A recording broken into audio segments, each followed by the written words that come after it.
இப்போ நம்ம 12 ராசி பார்க்க போகிறோம். அதில் முதல் ராசி மேஷ ராசி. இந்த மேஷ ராசிக்கு எப்படி இருக்குது இந்த குரு பயிற்சி? மேசராசி காலச்சக்கரத்துக்கு முதலிடம். பொதுவாகவே பார்த்தீங்கன்னா ஒரு தன்னம்பிக்கை, ஒரு தைரியம், ஒரு என்ன சொல்கிறோன்னா என்னால் முடியும் அப்படிங்கிற ஒரு வார்த்தையை ஒருத்தவங்க உபயோகப்படுத்தினா அது மேசராசிக்காரங்களாக இருப்பாங்கங்கிறது ஃபஸ்ட்டு விஷயம். கிட்டத்தட்ட ஒரு 4 ராசிக்கு அது பொருந்தும். அதில் மேசராசிக்கு தான் ஃபஸ்ட்டு பொருந்தும்.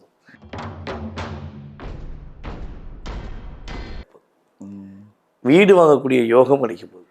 வண்டி வாங்கக்கூடிய யோகங்கள் இருக்குது. அம்மாவுடைய ஆரோக்கியம் சார்ந்த விஷயங்கள் சரியாகிவிடும். அம்மா சொத்து கிடைக்கணும், அம்மாவே எனக்கு சொத்தாக என் கூடயே இருக்கணும் அப்படின்னு ஆசைப்படுற மேசராசிக்காரங்களுக்கு பொதுவாகவே உறுதியாக அம்மா சொத்து, அம்மா வழி சொத்து, அம்மாவே சொத்து அப்படின்னு கிடைக்கக்கூடிய பாக்கியம். அதுவும் பார்த்தீங்கன்னா கிட்டத்தட்ட 9 மாதம் வச்சுக்கோங்களேன். கிட்டத்தட்ட 2025 ஒரு ஜூன் ஜூலையிலேருந்து பரணி நட்சத்திரக்காரங்க போராடுற போராட்டம் யாராலையும் போராட முடியாது. அந்த அளவுக்கு ஒரு மன அழுத்தம்.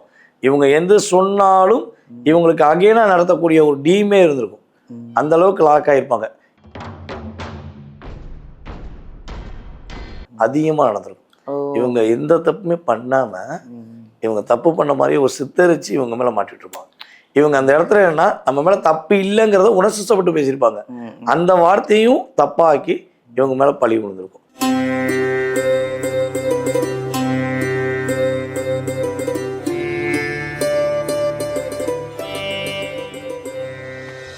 ஹாய், எல்லாருக்கும் வணக்கம். This is Balambika.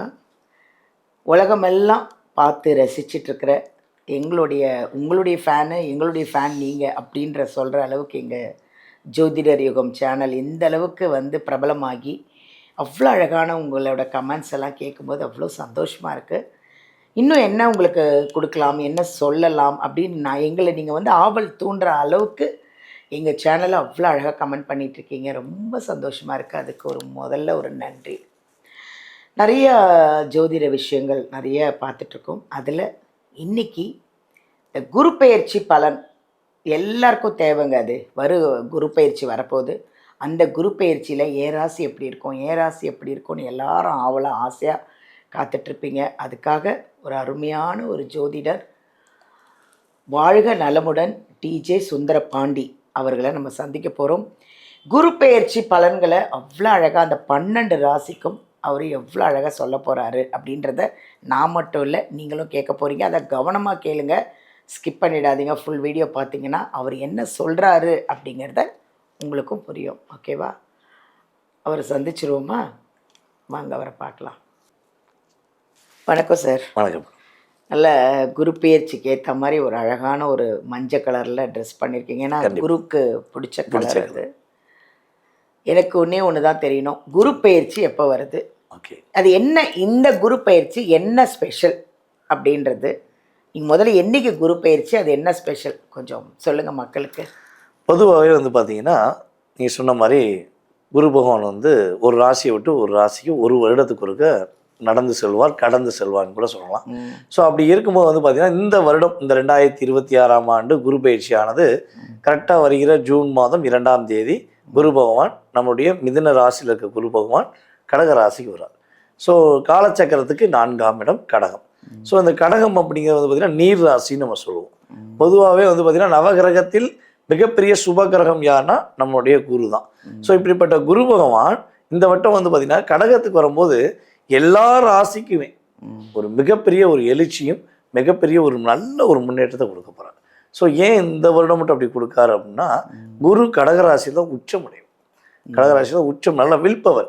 அதாவது இப்போ நீங்கள் இருக்கீங்க, இல்லை நான் இருக்கேன்னா, நம்ம ஒரு வீட்டுக்கு போகிறோம், எல்லா வீட்டுக்கும் போவோம்.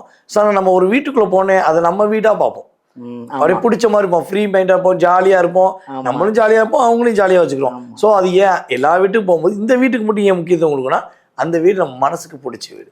அப்போ பிடிச்ச வீட்டில் போய் உட்காந்துட்டு என்ன பண்ணுவோம், நம்ம எல்லாமே சந்தோஷமான விஷயம், நம்மளும் சந்தோஷமாக இருப்போம், அவங்களுக்கு என்னென்ன தேவையோ சந்தோஷமா வச்சுக்கணும். அந்த மாதிரி ஆமாம், அது குருவோடைய இயக்கம். அப்போ குருக்கு ரொம்ப பிடிச்ச வீடு பார்த்தீங்கன்னா கடகராசி. ஸோ கடகராசிக்குள்ளே உச்ச வீட்டில் உட்காந்து அவர் ஸ்தான பலம் அப்படின்னு சொல்லுவோம். குரு எந்த வீட்டில் இருக்காரோ ஒவ்வொரு ராசிக்கு அவர் எத்தனாம் வீடுன்னு சொல்லி பார்ப்போம். அந்த ராசியின் அடிப்படையில் உள்ள அவருடைய இடத்துடைய மதிப்பையும் கூட்டுறாரு. ஸோ இந்த வட்டம் அவருடைய பார்வை, உச்ச பார்வை மூலமாக முடியாது, என்னால் செய்யவே முடியாதுன்னு நினைக்கக்கூடிய விஷயங்கள், எனக்கு நடக்கவே நடக்காதோ அப்படின்னு நினச்சிக்கிற விஷயங்கள் எல்லாமே அற்புதமாக நடத்தி கொடுக்கக்கூடிய ஒரு செயல்பாடை குரு பகவான் செய்து கொடுக்க போகிறார். Very good sir. நல்லா ரொம்ப அழகாக சொன்னீங்க. இப்போ நம்ம 12 ராசி பார்க்க போகிறோம். அதில் முதல் ராசி மேஷ ராசி. இந்த மேஷ ராசிக்கு எப்படி இருக்குது இந்த குரு பயிற்சி? மேஷ ராசி காலச்சக்கரத்துக்கு முதலிடம். பொதுவாகவே வந்து பார்த்திங்கன்னா ஒரு தன்னம்பிக்கை, ஒரு தைரியம், ஒரு என்ன சொல்கிறோன்னா என்னால் முடியும் அப்படிங்கிற ஒரு வார்த்தையை ஒருத்தவங்க உபயோகப்படுத்தினா அது மேஷ ராசிக்காரங்களாக இருப்பாங்கங்கிறது ஃபஸ்ட்டு விஷயம். கிட்டத்தட்ட ஒரு 4 ராசிக்கு அது பொருந்தும். அதில் மேஷ ராசிக்கு தான் ஃபஸ்ட்டு பொருந்தும். அப்போ இந்த மேஷ ராசிக்காரங்க ஒரு யாருக்கு என்ன பிரச்சனாலும் ஓடோடி போய் வேலை பார்ப்பாங்க. அந்த அளவுக்கு ஒரு விசுவாசம் அவங்ககிட்ட இருக்கும், உண்மை தன்மை. அவங்களுக்கு வந்து பார்த்திங்கன்னா தப்போ சரியோ நேருக்கு நேராக பேசு. நான் நேரடியாக உன்கிட்ட தப்புனா தப்புன்னு சொல்லுவேன், சரின்னா உன்னை பாராட்டுவேன். எனக்கு இந்த பின்னாடி நின்று பேசுறது வைக்கிறதுலாம் எனக்கு பிடிக்காது அப்படின்னு ஓப்பன் டிக்ளராக பேசுவாங்க. இதை வந்து மற்றவங்க பார்வைக்கு எப்படி இருக்குன்னா கோவக்காரன், முரடன், இல்லை கோவக்கார பொண்ணு, கொஞ்சம் திமிரு பிடிச்ச பொண்ணுன்னு சொல்லுவாங்க. கிடையாது, அவங்க ஸ்ட்ரெயிட் ஃபார்வர்ட். புரிந்து கொள்ளாதவர்கள் இந்த வார்த்தையை உபயோகப்படுத்துவாங்க. இவங்களை புரிஞ்சுக்கிட்டவங்க இவங்க யாருமே அப்படி வார்த்தையை உபயோகப்படுத்துறதுக்கான வாய்ப்பே இல்லை. ஸோ இவங்கள்ட்ட அன்பாக பழகி பார்த்தா எப்படி சிம்ம ராசிக்காரங்கிட்ட அன்பாக பழகுனா குழந்த மாதிரி இருப்பாங்களோ அதே மாதிரி இவங்களும் ரொம்ப குழந்த மாதிரி அப்படியே சிரித்து பேசுவாங்க. ஆனால் பார்க்க வந்து அப்படி தோரணையாக இருக்கிறது, வயதுக்கு மீறிய ஒரு தோரணை, அதெல்லாம் இவங்களுக்கு இயல்பாக உண்டு.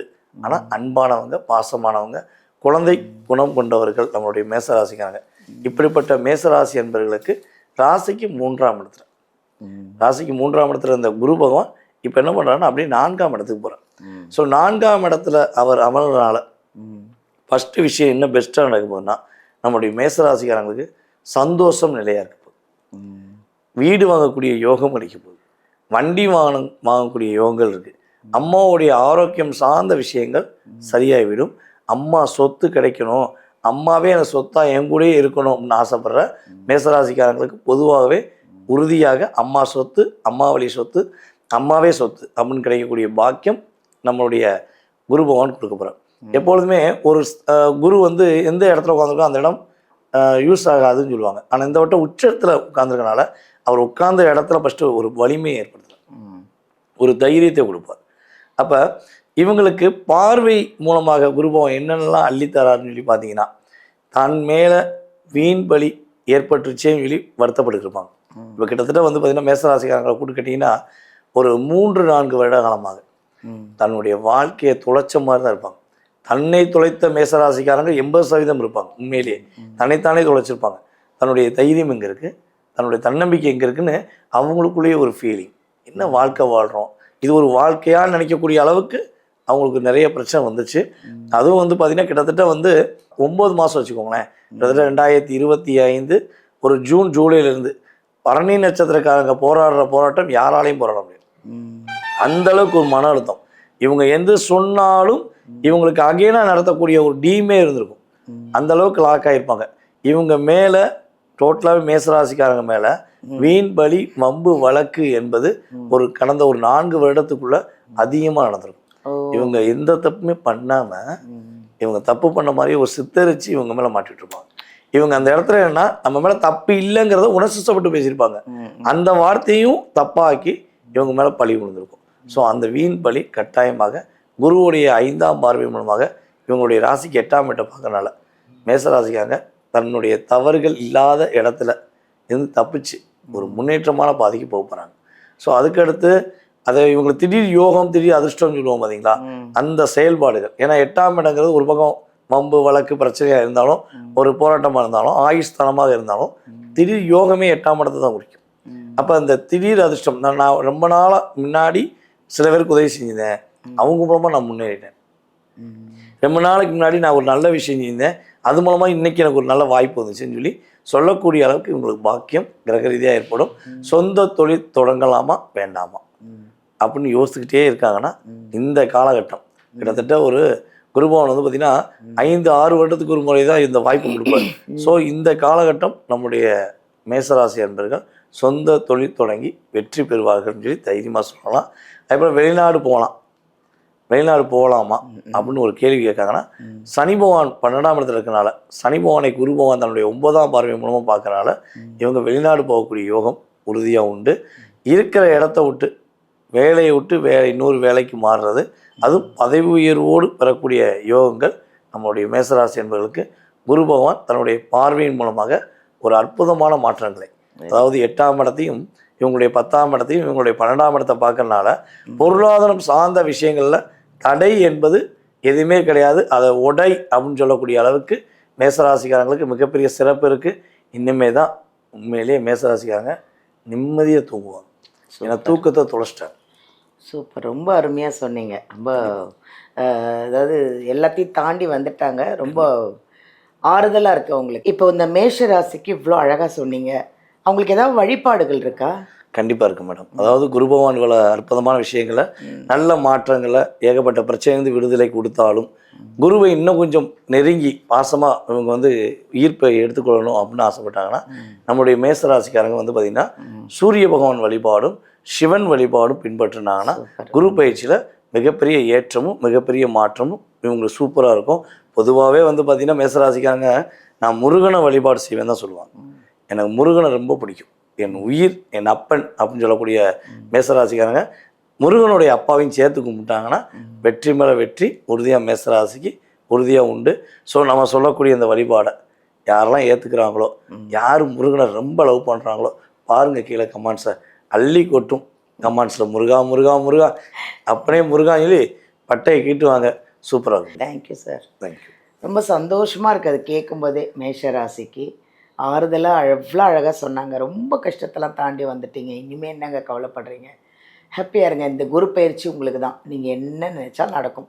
வெளிநாடு போகணுன்னு ஆசைப்பட்றீங்களா, உடனே எடுங்க, விசா எடுங்க, டிக்கெட் எடுங்க, ஹாப்பியாக போயிட்டு வாங்க. சாரை நீங்கள் காண்டாக்ட் பண்ணோன்னா வீடியோலேருந்து நம்பர் எடுத்து நேரடியாகவே போய் பேசுங்க. இல்லை நான் ரொம்ப தூரத்தில் இருக்கேன்னா வாட்ஸ்அப் மூலிமா அவரை கால் பண்ணி உங்களுக்கு என்ன டவுட்டுனாலும் அதை கேட்டு கிளியர் பண்ணி ஃபாலோ பண்ணி ஹாப்பியாக இருங்க. தேங்க்யூ.